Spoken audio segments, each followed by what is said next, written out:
Senin xidmətin sayəsində daxili üsyanları atırdıq.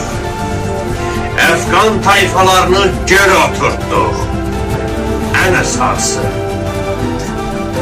Cənubi Azərbaycanı Osmanlıdan geri aldıq. Aldı Şimali Azərbaycan.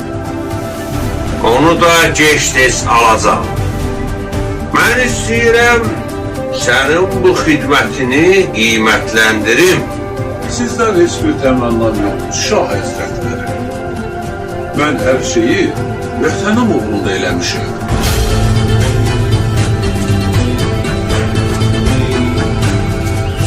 Xeyr, mən səni baş vəzir təyin eləyirəm. Bundan sonra Səfəvi xanədanının idarə etdiyi bütün torpaqlar sənin idarəçiliyində olacaq. Azərbaycanın hər bir qarış torpağı üçün canımı əsirgəməyəcəyimə söz verirəm.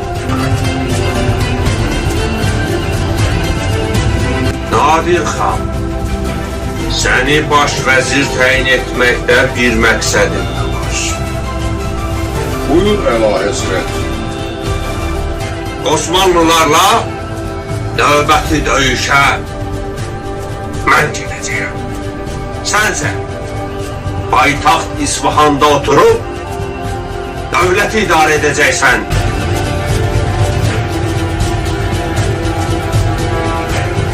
Məsləhət sizindir.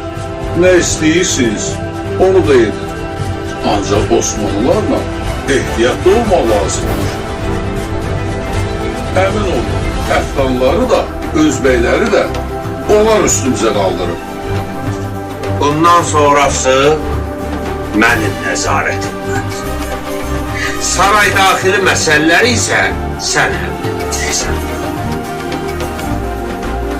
O zaman sizinlə bir şərtim var Əlahəzrət.